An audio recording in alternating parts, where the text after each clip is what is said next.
2023 October 7-ന് Hamas ഇസ്രായേലിൽ നടത്തിയ ഭീകര ആക്രമണത്തെയും കൂട്ടക്കൊലയെയും കുറിച്ചുള്ള അന്വേഷണ റിപ്പോർട്ട് പുറത്തുവിട്ട് ഇസ്രായേൽ രഹസ്യാന്വേഷണ ഏജൻസിയായ ഷിൻബിറ്റ്. ഇസ്രായേലിൻ്റെ ചരിത്രത്തിലെ എക്കാലത്തെയും വലിയ ഇൻ്റലിജൻസ് വീഴ്ചയുടെയും സ്വന്തം പരാജയത്തിൻ്റെയും വിശദാംശങ്ങൾ റിപ്പോർട്ടിൽ ഷിൻബിറ്റ് വ്യക്തമാക്കുന്നുണ്ട്. ചൊവ്വാഴ്ച രാത്രിയോടെയാണ് റിപ്പോർട്ട് പുറത്തു വന്നത്. വളരെ സമഗ്രമായ ഒരു റിപ്പോർട്ടാണ് ഒക്ടോബർ 7-ലെ ആക്രമണത്തെക്കുറിച്ച് ഇസ്രായേൽ രഹസ്യാന്വേഷണ ഏജൻസിയായ ഷിൻബറ്റ് പുറത്തിറക്കിയിരിക്കുന്നത്. തടയാനാകാമായിരുന്ന ഒരു അത്യാഹിതമായിരുന്നു ഒക്ടോബർ 7-ലെ പാലസ്തീൻ ഭീകരരുടെ ഇസ്രായേലിലേക്കുള്ള കടന്നുകയറ്റവും ഭീകരാക്രമണവും. ഇതിലേക്ക് വിരൽ ചൂണ്ടുന്ന നിരവധി തെളിവുകളും ഷിൻബറ്റ് ഈ റിപ്പോർട്ടിൽ സൂചിപ്പിക്കുന്നു.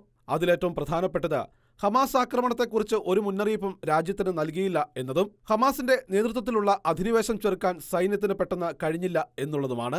വലിയ തോതിലുള്ള ഭീകരരെ അതിർത്തി കടന്ന് ഇസ്രായേലിനുള്ളിൽ പ്രവേശിക്കുവാൻ അനുവദിച്ചു എന്നുള്ളതും പരാജയങ്ങളിൽ ഉൾപ്പെടുന്നു. ഇസ്രായേൽ ഗവൺമെന്റിന്റെയും സൈന്യത്തിന്റെയും ശ്രദ്ധ തിരിക്കാൻ 2023 ഒക്ടോബർ 5-ന് വെസ്റ്റ് ബാങ്കിലെ തുൽക്കറമിൽ ഹമാസ് ഒരു ഭീകരാക്രമണം നടത്തിയിരുന്നു. ഈ ആക്രമണത്തിൽ 5 ഇസ്രായേൽ പട്ടാളക്കാർക്ക് പരിക്കേറ്റിരുന്നു. വെടിവെപ്പ് നടത്തിയ 2 ഭീകരരെ സൈന്യം വധിച്ചിരുന്നു. ഈ കൊല്ലപ്പെട്ട ഭീകരർ തങ്ങളുടെ പ്രവർത്തകരെന്ന് ഹമാസ് വ്യക്തമാക്കിയിരുന്നു. ഹമാസിന്റെ ഈ നിഗൂഢമായ ലക്ഷ്യം തിരിച്ചറിയാൻ രഹസ്യാന്വേഷണ ഏജൻസി എന്ന നിലയിൽ ഷിൻബറ്റിന് കഴിഞ്ഞില്ല എന്നും റിപ്പോർട്ട് വ്യക്തമാക്കുന്നു. അതുപോലെ ഒക്ടോബർ 7-ന് മുമ്പ് 2023 ഏപ്രിലിൽ ഗാസ മുനമ്പിൽ സജീവമാക്കിയ ഇസ്രായേൽ സിം കാർഡുകളെക്കുറിച്ചുള്ള വ്യക്തമായ അറിവ് കിട്ടിയിട്ടും ഒരാക്രമണത്തിനുള്ള മുന്നൊരുക്കമാണ് ഹമാസ് നടത്തുന്നതെന്ന് തിരിച്ചറിയാൻ പരാജയപ്പെട്ടു.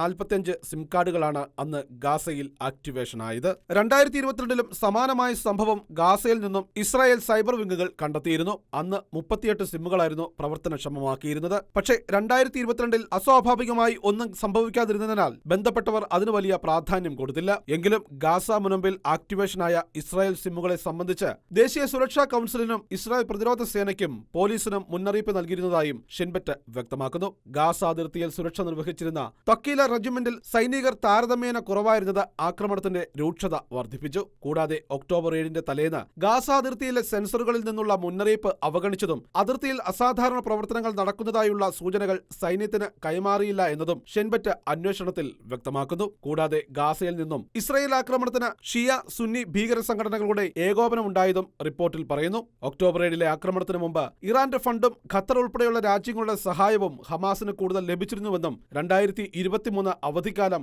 ഗാസയിൽ നിന്നും നിരവധി ഭീഷണികൾ വരുന്നെന്നും ഇസ്രായേൽ അസ്ഥിരമായ ഒരു കാലഘട്ടത്തിലേക്ക് പ്രവേശിക്കുകയാണെന്നും അതിനാൽ ഹമാസ് നേതാക്കളെ മുൻകൂർ നടപടിയെന്ന നിലയിൽ വധിക്കാനും ഗവൺമെന്റിനോട് ശുപാർശ ചെയ്തതായും ഷിൻബറ്റ് വ്യക്തമാക്കുന്നു. കൂടാതെ പേരെടുത്തു പറയാതെ ഇസ്രായേൽ പ്രധാനമന്ത്രിയെയും അന്നത്തെ രാജ്യസുരക്ഷാ മന്ത്രിയെയും റിപ്പോർട്ടിൽ പരാമർശിക്കുന്നുണ്ട്. അതേസമയം ഷിൻബറ്റ് റിപ്പോർട്ട് ഇസ്രായേൽ പ്രധാനമന്ത്രിയുടെ ഓഫീസ് തള്ളി. അവസാന ബന്ദിയെയും ഇസ്രായേൽ തിരിച്ച് എത്തിച്ചതിനു ശേഷം പദവിയിൽ നിന്നും രാജിവെക്കുമെന്ന് ഷിൻബറ്റ് ഡയറക്ടർ റോണൻ ബാർ വ്യക്തമാക്കി.